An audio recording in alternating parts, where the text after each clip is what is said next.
Aspirant मनू academy में स्वागत है आप सभी लोगों का। और आज के वीडियो में हम राजस्थान एमबीआई का जो 2011 का पेपर है वो डिस्कस करने वाले हैं। ये है हमारा पार्ट 1। तो यहाँ पे हम 50 क्वेश्चन डिस्कस करेंगे और ये 50 क्वेश्चंस, इसमें से मैक्सिमम क्वेश्चन आपके ऑटोमोबाइल से हैं क्योंकि सिलेबस में आपके ऑटोमोबाइल है। कई सारे स्टूडेंट जो बीपीएससी के हैं या दूसरे एग्जाम्स के हैं वो मुझसे पूछते हैं कि सर ये हम करें कि नहीं करें। मतलब सही बता रहा हूँ ना, ऊंचाई पे लेके जाऊंगा और वहाँ से धक्का मार दूंगा, बचने की कोई उम्मीद नहीं रहेगी। जब आपके सिलेबस में है ऑटोमोबाइल का तो क्वेश्चन यही है, ऑटोमोबाइल का फंडामेंटल यही रहने वाला है। तो आपको करना है अगर आप इंटरेस्टेड हो करने में। तो अगर नहीं इंटरेस्टेड हो तब कोई बात नहीं, मगर आपके सिलेबस का हिस्सा है। बस यहाँ पे राजस्थान लिख दिया गया है, इसका मतलब ये नहीं होता कि बीपीएससी वाले ये क्वेश्चन नहीं पूछ सकते, राजस्थान वालों का इस पे कॉपीराइट है।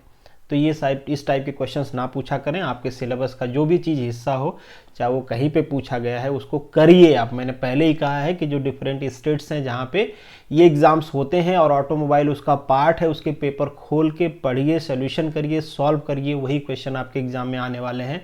आज आप खुद भी देखोगे कि कितना रिपीटेड क्वेश्चन है। इवन दो ये राजस्थान का पेपर है, राजस्थान के 2013 वाले पेपर में खुद ही 2011 का जो क्वेश्चन है उसको रिपीट किया गया है बार बार। खैर कोई बात नहीं, अगर पहली बार आए हैं तो सब्सक्राइब कर दिए। ये टेलीग्राम चैनल है, वीडियो के पीडीएफ के लिए यहाँ पे ज्वाइन करिए। बाकी सारे प्लेटफॉर्म पे आप मुझसे जुड़ सकते हैं। चलिए आगे बढ़ते हैं। फर्स्ट क्वेश्चन है आपका, what is the disadvantage of the radial ply tyre. Already इसको 2013 वाले क्वेश्चन पेपर में भी हमने डिस्कस किया था। सेम क्वेश्चन था, कोई चेंजेज नहीं है। थोड़ा बहुत मुझे लगता है कि लैंग्वेज का चेंजेज होगा, इसके अलावा कोई चेंजेज नहीं है। तो ऑप्शन कौन सा है यहाँ पे? 3 है। क्योंकि जो रेडियल प्लाई होता है ना, कुछ इस तरीके से दिखते हैं टायर आपका। एक तो क्रॉस प्लाई, कुछ इस तरीके से अरेंजमेंट होता है, प्लाई जो लगाई जाती है टायर के अंदर, इसके ऊपर से ये थ्रेड लगाए जाते हैं, ठीक है। और यहाँ पे ये रेडियली लगाया गया हुआ है क्योंकि इस तरीके से टायर घूमेगा ना, इस तरीके से घुमाया गया, इसलिए इसको क्या कहते हैं? रेडियली कहते हैं, ठीक है। अब जो रेडियल होता है और जो क्रॉस होता है, सबका कुछ ना कुछ एडवांटेज डिसएडवांटेज होते हैं। तो यहाँ पे जो रेडियल है ये थोड़ा सा लो स्पीड पे अनकंफर्टेबल होता है। हाँ, ड्राइविंग इसकी कंफर्टेबल होती है अगर स्पीड ठीक ठाक है। रोलिंग रेजिस्टेंस कम होता है जिसकी वजह से फ्यूल कंजम्पशन कम होता है, तो आपके व्हीकल की एफिशिएंसी ज़्यादा होती है। ये सारे फ़ायदा है। ये थोड़ा यहाँ से फ्लेक्सिबल भी होता है, ये हार्ड होता है। ये फ्लेक्सिबल होता है तो ज़्यादा एनर्जी एब्जॉर्ब कर लेता है, मतलब कहीं पे बम्प आया तो आपको ज़्यादा फील नहीं होगा, इसमें फील होगा। ये हार्ड होता है। तो ऐसे जो हैवी गाड़ियां हैं जहाँ पे जो बेसिकली लोड वोड कैरी करती हैं उनमें लगा देते हैं इसको। ये बेसिकली कार और जो पैसेंजर कारें होती हैं जिसमें कंफर्ट ज़्यादा इंपॉर्टेंट है, वहाँ पे इसको लगा देते हैं, ठीक है। ये थोड़ा महंगा आएगा, इससे ये थोड़ा सस्ता आएगा। तो ये अपने अपने एडवांटेज एंड डिसएडवांटेजेस हैं इसका। इसके भी कुछ एडवांटेज हैं, जैसे व्हीकल की स्टेबिलिटी इसमें अच्छी रहती है जो कि इसमें नहीं रहती है। क्यों अच्छी नहीं रहती भाई? क्योंकि ये थोड़ा सा फोल्ड होता रहता है ना, एनर्जी एब्जॉर्ब करने के लिए थोड़ा सा फोल्ड होता है। खैर इसको पहले वाले वीडियो में भी हमने डिस्कस किया था। यहाँ पे ऑप्शन कौन सा है आपका? 3 है। सेकेंड क्वेश्चन है आपका, एन अंडर फ्लेटेड टायर। ये भी रिपीट किया गया है। सेम क्वेश्चन पिछली बार भी पूछा था, 2013 में भी पूछा गया था, 2011 में भी पूछा गया है। तो रिपीटेड क्वेश्चन, इसीलिए मैं कहता हूँ सॉल्व करिए आप। तो बहुत ही सिंपल क्वेश्चन है। आंसर क्या हो जाएगा आपका? 4, नियर द एजेस, ठीक है। अगर ओवरफ्लेटेड है मतलब ज़्यादा भरा हुआ है तो बीच में टच होगा, साइड साइड में टच नहीं होगा। अगर खाली है एयर तो बीच में दब जाएगा, साइड साइड से ज़्यादा टच होगा, तो इसलिए साइड साइड से जहाँ से टच होगा वहीं से वियर होगा ना। Very simple is that. Question number 3 है। यहाँ पे आप ये देखे होंगे, इसे हम कहते हैं वायर व्हील कह लो या स्पोकन व्हील कह लो, जो भी आप कह लो।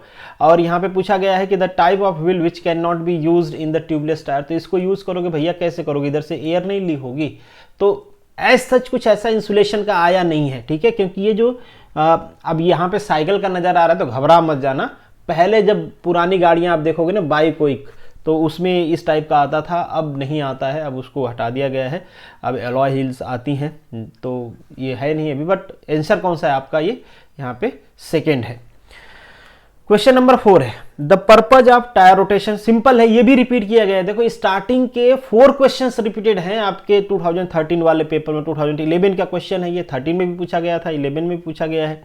क्या है? इक्वलाइज करते हैं। वियर को इक्वलाइज करने के लिए क्या करते रहते हैं? रोटेट करते रहते हैं। Heel and toe wear in the tyre is causes. देखिए टायर जो वियर होता है ना, उसके लिए सबसे ज्यादा रिस्पॉन्सिबल कोई एंगल होता है तो वो होता है कैम्बर, ठीक है। बट अगर कैम्बर है आपके व्हीकल में अनइवन है, तो जो आपका वियर होगा टायर का ना, वो कंटिन्यूसली जहाँ से होगा वहाँ से कंटिन्यूसली होगा, मतलब कंटिन्यूस होगा, सडन नहीं दिखेगा। और ये जो व्हील एंड टो वियर का मतलब है, मान लीजिए कोई ऐसा पोर्शन है, कहीं पे पार्शियल पोर्शन है आपका टायर का कि यहीं का घिसा, बस यही वाला पोर्शन घिसा है, या मान लीजिए कोई ये वाला पोर्शन घिस गया, कोई ये वाला, कोई पर्टिकुलर प्लेस का पोर्शन घिसा है ना, तो हम कहते हैं व्हील एंड टो वियर। ये क्यों होगा भाई? सडनली आप बहुत तेज व्हीकल चला रहे हो और आपने ब्रेक लगा दिया, तो अब उस टाइम पे जो टायर जमीन के कांटेक्ट में रहेगा वही घिसेगा ना, ऊपर वाला थोड़ा घिस जाएगा। फ्रिक्शन कहाँ पे आएगा? यहाँ पे आएगा। तो ऐसे अगर मान लीजिए आप एक्सेसिव एक्सेलरेशन और ब्रेकिंग करते हो तो पर्टिकुलर टायर का कोई अंश जहाँ जो बेसिकली आपके कांटेक्ट में रहता है वो घिसता है, उसे हम कहते हैं। ठीक है, तो ऑप्शन कौन सा हो जाएगा आपका? सेकेंड। क्वेश्चन नंबर 5 है, thread distortion is list on. ठीक है, जो हमारा थ्रेड रहता है ऊपर, टायर के ऊपर वाला जो पोर्शन होता है ना, उसे हम कहते हैं। तो उसमें किसका डिस्टॉर्शन कम हो, किसमें डिस्टॉर्शन कम होता है? तो वो होता है आपका रेडियल वाले में। ठीक है, जो क्रॉस प्लाई होता है ये होता है बड़ा स्ट्रॉन्ग सा, तो क्या होता है, एनर्जी एब्जॉर्ब नहीं हो पाती, ट्रांसफर हो जाती है, तो बेंड कर देता है पूरे को। ठीक है, तो डिस्टॉर्शन ज़्यादा होता है, तो ये हो जाएगा ऑप्शन आपका 3। जैसे यहाँ पे आपको डायग्राम में भी नजर आ रहा होगा। अब इस तरीके का ये हालांकि बहुत डेंजरस हालत है। ये ऐसा कब होगा? अगर मान लीजिए टायर ये बीच से कहीं पे फोल्ड होता, कहीं पे बम्प आया और ये बीच से फोल्ड हो जाता, तो क्या होता? इस तरीके से डिस्टॉर्शन नहीं होता ना उसका। ठीक है, इस तरीके का डिस्टॉर्शन का मतलब है कि ये टायर स्ट्रांग है और एनर्जी को क्या कर रहा है, एक दूसरे को ट्रांसफर कर दे रहा है, दूसरा तीसरे को ट्रांसफर कर दे रहा है कि भाई मैं अब्जॉर्ब नहीं करूंगा। जब तक लोकलाइज यील्डिंग मतलब फोल्डिंग नहीं होगी, तब तक एनर्जी अब्जॉर्ब नहीं होगी। ठीक है, क्वेश्चन नंबर 7 है, 3 type of disc brake are. यहाँ पे बेसिकली जो डिवीजन किया गया है, ऑप्शन आप देखो तो यहाँ पे बताया गया है कि जो कैलिपर यूज होता है वो बेसिकली किस किस टाइप का यूज होता है। तो यही 3 कैलिपर हम यूज करते हैं, फिक्स, स्लाइडिंग एंड फ्लोटिंग। ये 3 टाइप का कैलिपर हम यूज करते हैं डिस्क ब्रेक में। तो ऑप्शन कौन सा हो जाएगा आपका? फर्स्ट हो जाएगा, that is fix, slide and floating. अब कैलिपर करता क्या है, काम क्या करता है, आपको ये समझ में नहीं आ रहा होगा तो यहाँ पे डायग्राम है, देख लीजिए, ये कैलिपर है। अब ये क्या करता है, जो ब्रेक शू है इसको होल्ड करता है, उसके मूवमेंट को गाइड करता है ना। आपने मान लीजिए पैडल पुश कर दिया और फ्लूइड आएगा, तो फ्लूइड प्रेशर को क्या करेगा, ये पैड पे जाने देगा और पैड को गाइड करेगा, वो ब्रेक लगाएगा। ठीक है, तो आप इस तरीके से भी कर सकते हो कि जो आपका हाइड्रोलिक प्रेशर होता है उसको मैकेनिकल फोर्स में कन्वर्ट करता है। एक तरह का लिंक है ना, ये लिंक है। ठीक है, तो वो कन्वर्ट करता है और आपके जो बेसिकली ब्रेक पैड है उसको गाइड करता है और वो इस पर चिपक जाता है, ब्रेक लग जाता है। Question number 8, the service brake are operated. Generally जो सर्विस ब्रेक होते हैं वो हाइड्रोलिक होते हैं। सर्विस ब्रेक मतलब जनरल जो प्राइमरी ब्रेक आपके व्हीकल में होते हैं ना, उसकी हम लोग बात कर रहे हैं। तो कैसे होते हैं वो? हाइड्रोलिक होते हैं। बड़ी व्हीकल में आपका न्यूमेटिक ब्रेक भी लगता है, जिसे हम एयर प्रेशर ब्रेक भी कहते हैं, बट जनरली पूछा है इसलिए हम यहाँ पे हाइड्रोलिक ब्रेक का ऑप्शन चूज करते हैं। तो option second is correct. Next जो क्वेश्चन है, weight of the vehicle produce in the side member of the frame is. Side member जो फ्रेम होता है आपका, आप सभी को पता है कि जो व्हीकल का फ्रेम होता है, जिसे हम चेसिस भी कहते हैं, इसी का काम होता है पूरे लोड को बियर करना, पूरे फोर्स को बियर करना। अब फोर्स कैसा कैसा वहां पे आ सकता है, देखिए, हॉरिजॉन्टल बेंडिंग, बिल्कुल देखो वहां पे बम्प होता रहता है, आपकी गाड़ी ऊपर नीचे होती रहती है, ऊपर से वर्टिकल लोडिंग भी रहती है। तो हर टाइप का वहां पे लोड आता है, जो आपके फ्रेम्स होते हैं ना, वहां पे हर टाइप्स के लोड होते हैं। तो ऑप्शन कौन सा हो जाएगा आपका? 4। यहाँ पे वो सारी चीजें डिटेल मैंने मेंशन कर दिया है कि आप लोगों को याद रहे। क्वेश्चन नंबर 10 है, ऑटोमोबाइल जनरली यूज्ड। ऑटोमोबाइल में जो बैटरी यूज होती है दैट इज द 12 वोल्ट की बैटरी यूज होती है ना।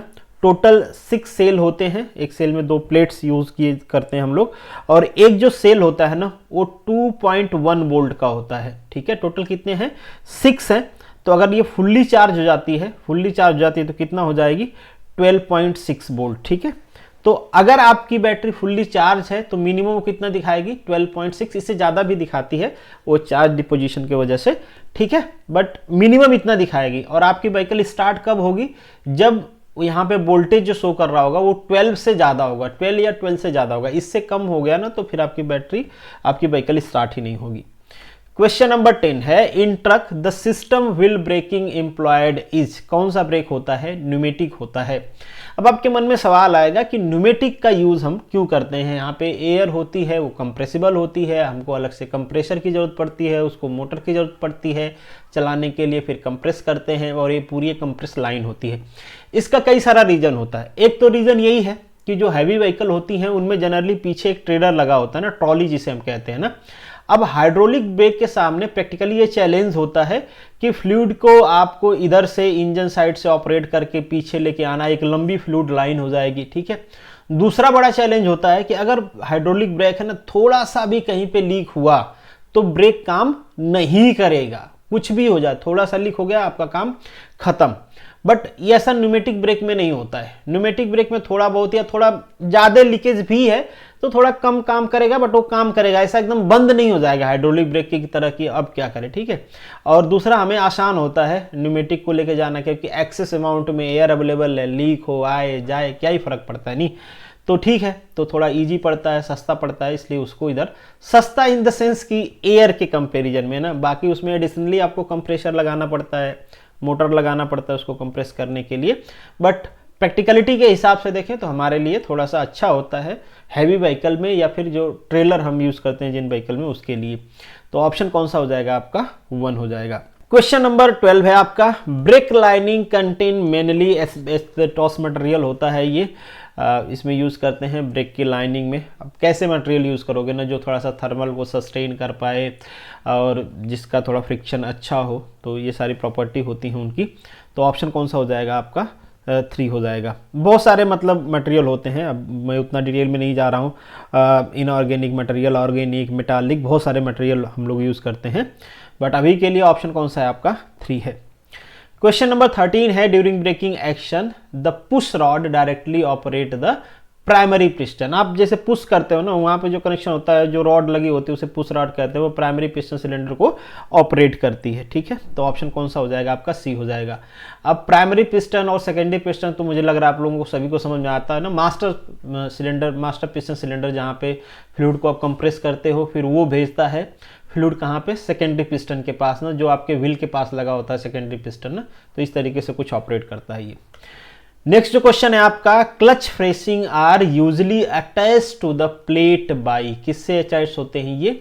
ब्रास रिविट से ना। आसान होता है ब्रास से रिविट करना, ठीक है, सिंपल मटेरियल होता है, आसानी से रिविट कर देते हैं। यहाँ पे आप देख पाओगे ये फेसिंग है, इस तरीके से कुछ रिविट्स लगी होती हैं। अगर आपको नहीं नज़र आ रहा होगा तो यहाँ पे नज़र आ रहा है, ठीक है। तो इस तरीके से कुछ रिविट्स लगाते हैं ब्रास की। आप अपने प्रैक्टिकल किया होगा आपने कभी, तो वहाँ पे क्लच रखा होगा, या कभी ऑटोमोबाइल के लिए जाओ तो आप देख सकते हो, वहाँ पे इजीली आपको दिख जाएगा। नेक्स्ट जो क्वेश्चन नंबर 15 है, the purpose of transmission in automobile. क्या पर्पज होता है, ट्रांसमिशन क्यों करते हैं भाई? डेफिनेटली वेरिएशन के लिए जो टॉर्क आ रहा है, क्योंकि इंजन तो सेम पावर जनरेट करेगा। अब हमको कभी स्पीड ज़्यादा चाहिए, कभी टॉर्क ज़्यादा चाहिए, तो उसको हम क्या करते हैं, कैसे मैनेज करते हैं? ट्रांसमिशन सिस्टम से मैनेज करते हैं। तो ऑप्शन हो जाएगा to vary the torque at the road wheel. तो option second is correct. Question number 16 है, the type of rear axle on the truck is, किस टाइप का होता है? तो that is the fully floating type का, ठीक है। जनरली क्या होता है, जो छोटे व्हीकल होते हैं उसमें हम सेमी फ्लोटिंग का यूज़ कर लेते हैं, जो थोड़ी बड़ी होती हैं उसमें हम फुल्ली फ्लोटिंग का यूज़ कर लेते हैं। ये थोड़ा इंडिपेंडेंट होते हैं टर्निंग वोर्निंग का, ओके। नेक्स्ट जो क्वेश्चन है आपका 17 नंबर, न्यू व्हीकल है, द ब्रेक एफिशिएंसी इज। जो नई व्हीकल है, मिनिमम क्राइटेरिया में बताऊं तो 50% होना चाहिए, ठीक है। ये मिनिमम क्राइटेरिया कि एटलीस्ट ब्रेकिंग एफिशिएंसी 50% तो होना ही चाहिए। अभी होती क्या है ब्रेकिंग एफिशिएंसी? ये होता है बेसिकली इस तरीके से कि आप समझ लो कि आपके व्हीकल का वेट क्या है और उसके रेशियो में कितना फोर्स चाहिए ब्रेक लगाने के लिए ना, तो वो उसका होता है ब्रेकिंग एफिशिएंसी। तो मिनिमम कहा गया कि भाई इतना तो 50% के आसपास तो होना चाहिए। नेक्स्ट जो क्वेश्चन है आपका, हैव इलेक्ट्रिक ब्रेक। तो कौन रखता है भाई? ट्रेलर इनके लिए अच्छा होता है, जो पीछे साइड लगे होते हैं। मैंने इससे पहले भी डिस्कस कर रहा था कि हाइड्रोलिक नहीं यूज़ कर पाते हैं, न्यूमेटिक करते हैं, तो हम इलेक्ट्रिक ब्रेक का भी यूज़ करते हैं। नेक्स्ट क्वेश्चन है, the brake employed in the Maruti car. तो ये होती है, जो हमारा फ्रंट होता है वो डिस्क लगाया होता है और रेयर में आपको लगा होता है ड्रम ब्रेक जनरली। अब तो जो नई व्हीकल आ रही हैं उसमें सारे में डिस्क ब्रेक लगा है। आपके ऊपर डिपेंड करता है, पैसा बढ़ जाएगा, आप अच्छा लेना चाहते हो तो चारों डिस्क ले लो या फिर ड्रम डिस्क ले लो, जैसा भी लेना चाहते हो। हालांकि पुराना क्वेश्चन है ये, उसके बेसिस पे उन्होंने पूछा है, बट स्टिल पूछा जाता है, तो आपके ऑप्शन 1 ही करेक्ट करना है, ठीक है। तो ऑप्शन 1 इज करेक्ट। नेक्स्ट जो क्वेश्चन है आपका, steering link is also called, tie rod कहते हैं ना इसको, very simple is that. Next question है, the maximum disc run out allowed on the vehicle is, कितना अलाउड है, कितना, अब जो ब्रेक है हमारा कितना रन आउट हो जाएगा, कितना वियर आउट हो जाएगा, तो बहुत मिनिमम थिकनेस का बनाया ही जाता है, अगर उससे ज़्यादा वियर आउट हो गया तो काम खत्म हो गया उनका, ठीक है। तो ऑप्शन कौन सा हो जाएगा आपका, बी, 0.1 mm के आसपास।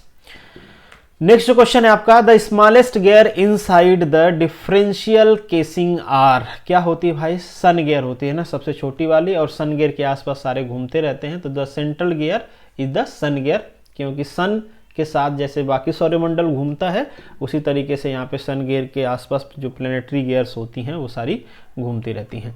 नेक्स्ट जो क्वेश्चन 24 है, the adjustment of the black less in the differential is provided by, ये ब्लैक लेस क्या होता है, मतलब आप जो तुझ यहाँ पे मिस कर रहे हैं, अगर मान लीजिए मेसिंग के टाइम पे वहाँ पे थोड़ा भी स्पेस नहीं है तो क्या जाम होने के चांसेस रहेंगे ना, तो थोड़ा सा स्पेस रखते हैं तो उसे हम कहते हैं बैकलेस, तो that is provided in the crown wheel and the planet gear, तो option 1 is correct. Next question है, मैनुअल स्टीयरिंग गियर मतलब मैनुअल ऑटो कौन सा है, रैक एंड पिनियन, ये रिपीटेड क्वेश्चन है, पिछली बार भी मतलब 2013 में भी हमने डिस्कस किया था, कुछ ऐसा ही था, अब एग्जैक्टली था कि नहीं याद नहीं मुझे। नेक्स्ट क्वेश्चन है आपका, the include angle, same question repeated है, 2013 में भी पूछा गया था, रिपीटेड क्वेश्चन है, क्या होता है आपका इंक्लूड एंगल, कैम्बर और ये जो आपका इंक्लिनेशन एंगल होता है ये दोनों मिलके क्या बना लेते हैं, आपके इंक्लूड एंगल बना लेते हैं ना, तो यहाँ पे आपका ऑप्शन हो जाएगा that is 4, camber and steering inclination angle.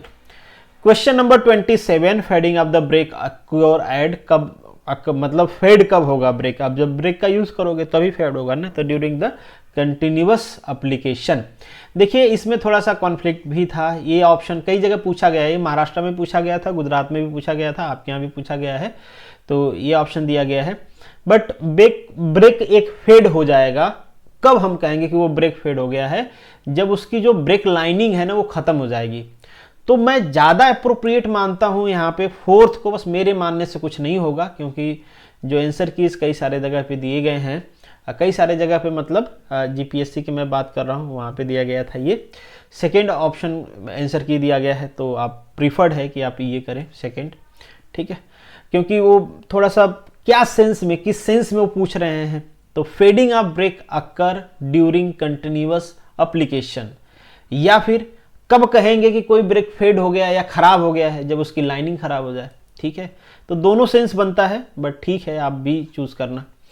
Next जो क्वेश्चन नंबर 28 है, an automobile engine are usually mount on, किस पे, 3 पॉइंट्स पे माउंट होते हैं ना, इनकी माउंटिंग का क्या होता है कि इंजन का थोड़ा सा हमको ये देखना रहता है कि बहुत स्ट्रांग अगर माउंटिंग हो गई ऐसा कि थोड़ा सा भी नहीं हिलेगा, तो फिर क्या करेगा वो पूरे चेचिस में जो वाइब्रेशन वहाँ पे इंजन चल रहा है तो जनरेट होगा, तो पूरे चेचिस में ट्रांसफ़र कर देगा, तो इसके लिए हम नीचे रबर पैड भी लगाते हैं, ठीक है, तो वो लगा के माउंटिंग करते हैं 3 पॉइंट पे, ट्रेंगल के शेप साइज का है। क्वेश्चन नंबर 29 है, inner end of the axle shaft is supplied to the sun gear, आपने वो तो देखा होगा डायग्राम की, एक्सेल किससे कनेक्टेड होता है, ड्राइव शाफ्ट किससे कनेक्टेड होती है। जो क्वेश्चन नंबर 30 है आपका, advantage of using helical gear in the comparison to the spur gear in the transmission, ये क्वेश्चन कई बार पूछा गया है। पहली तो यहाँ पे जो आपका इंगेजमेंट होता है वो सडन नहीं होता, जो कि स्पेयर गियर में सडन होता है, इसलिए आवाज़ आती है। गन्ना वाली मशीन गांव में जो पहले आया करती थी ना, पूरे गांव को जगा देती थी, तो उस टाइप स्पेयर गियर नहीं होती है। हेलिकल गियर थोड़ा सा क्या होता है, कंटिन्यूअस इंगेजमेंट होता है तो नॉइस नहीं आती है, और ठीक है कंटिन्यूअस इंगेजमेंट होने की वजह से उसकी लोड कैरिंग कैपेसिटी भी बढ़ जाती है, क्योंकि एक पॉइंट पे लोड नहीं आता है, कंटिन्यूअस पूरे तिथ पे आता है, मतलब एरिया बढ़ जाती है ना, क्योंकि हेलिकल है तो एरिया बढ़ जाएगी। अब कोई ऐसे लाइन है और कोई हेलिकल है तो ये वाला कॉन्टैक्ट एरिया बढ़ जाती है, ठीक है, तो ये वाला ऑप्शन अप्रोप्रिएट है आपका। इकोनॉमिकल भी होती है, ठीक है, बट ज़्यादा अप्रोप्रिएट ऑप्शन है आपका 1, कई बार ये पूछा गया है, बड़ा फेमस सा क्वेश्चन है ये। क्वेश्चन नंबर 31 है, in the differential unit of the passenger car the gear ratio is, gear ratio around होता है 3:1, मतलब ये कह रहे हैं कि जो रिंग व्हील होती है ना, वो अगर एक चक्कर लगाएगी तो बाकी जो पिनियन है वो 3 चक्कर लगा देंगे, कुछ इस तरीके से गियर रेशियो, ठीक है। क्वेश्चन नंबर 32 है, spur gear are not used in the final drive, ये फाइनल ड्राइव का मतलब यहाँ पे ये है कि जो आपका फाइनल जो आपका व्हील एक्सल होता है ना, वो जहाँ से ड्राइव से आपसे कनेक्टेड होता है उसकी बात कर रहे हैं। तो क्या करते हैं हम जनरली ये सारे उसमें यूज़ किए जाते हैं अलग अलग मैकेनिज्म में। स्पर गियर का यूज़ हम नहीं करते, स्ट्रेट टूथ वाली यूज़ नहीं करते। नेक्स्ट जो आपका क्वेश्चन है, in the differential the ring gear is bolted to the, किससे बोल्टेड होता है ये रिंग गियर? रिंग गियर समझ रहे हो, जो बड़ी सी होती है, जो बड़ी वाली होती है ना। डिफरेंशियल का फोटो मैंने इससे पहले दिखाया था आई थिंक सो, तो आपको याद होगा, बड़ी वाली रिंग गियर होती है। तो वो किससे बोल्टेड होती है? यहाँ पे डायग्राम भी डाला हुआ है मैंने, अच्छी बात है। तो ये रही, ठीक है।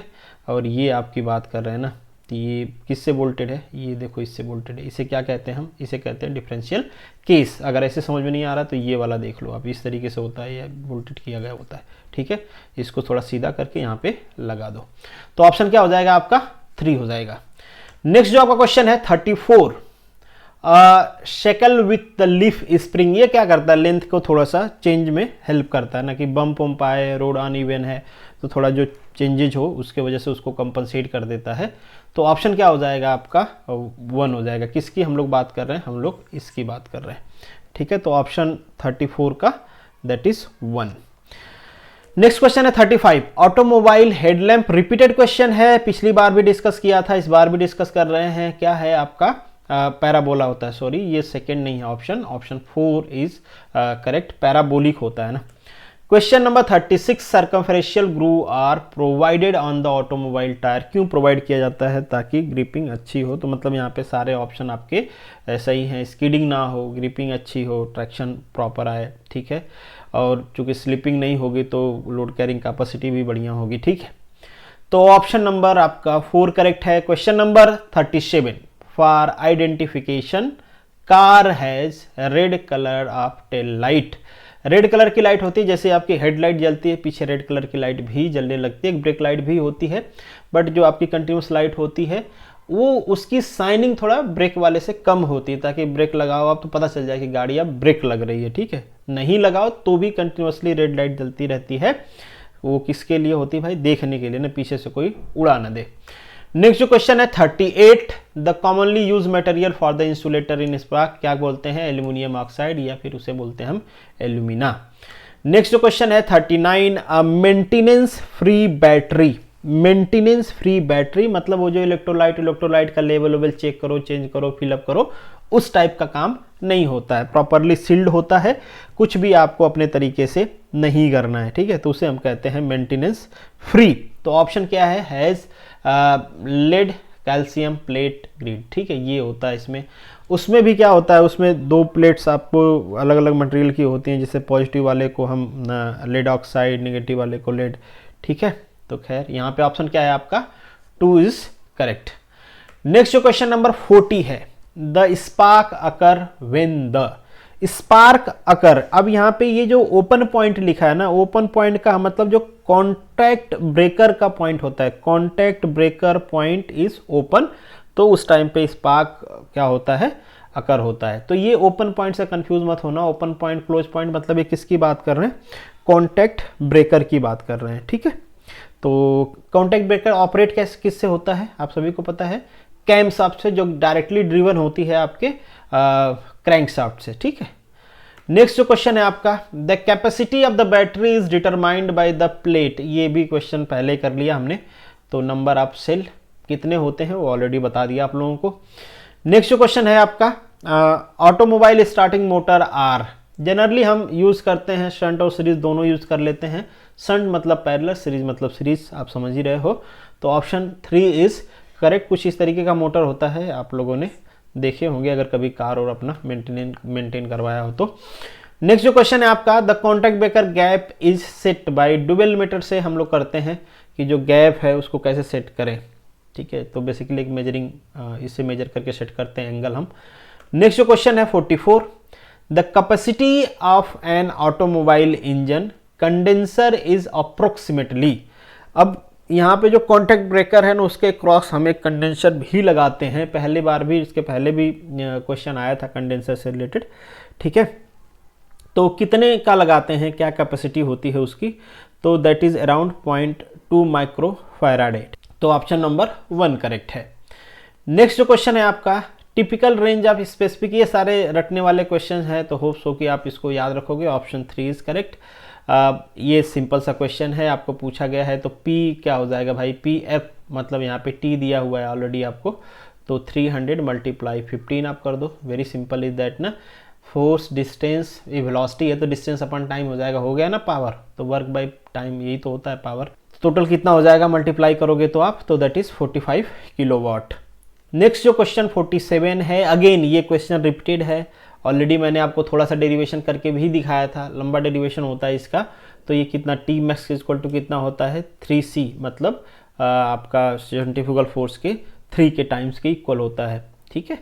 नेक्स्ट क्वेश्चन है आपका 48, अगेन रिपीटेड क्वेश्चन है, वाह भैया वाह, same to same question repeat किए गए हैं। मतलब आप देख लो, दोनों पेपर सॉल्व कर लो, तो एटलीस्ट आपको, मुझे लगता है कि अगर सेम पैटर्न रहा तो 15 to 20 क्वेश्चन तो रिपीटेड आ जाएंगे, जिसमें आपको केवल टिक मार्क के आगे बढ़ना रहेगा। मे बी अगर उनका कोई आदमी ये न जान जाए कि ये सारे यही प्लान कर रहे हैं कि रिपीटेड क्वेश्चन आए, फिर धोखा हो सकता है।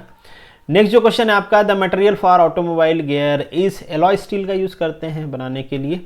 नेक्स्ट जो क्वेश्चन है आपका, क्रिटिकल, मतलब ट्रांसवर्स वाइब्रेशन होता है ना यार, ये जैसे सॉफ्ट है ऐसे ऐसे वैसे ऐसे वाइब्रेट करती है, ठीक है। तो ऑप्शन क्या हो जाएगा आपका, ये 3 हो जाएगा। और इसी के साथ ये वीडियो खत्म होती है। होप सो कि आपने कुछ सीखा होगा, सीखा है तो दूसरों को सिखाइए, शेयर करते रहिए, वीडियो को लाइक करना ना भूलिए। मिलेंगे नेक्स्ट वीडियो में, तब तक के लिए all the best, good luck.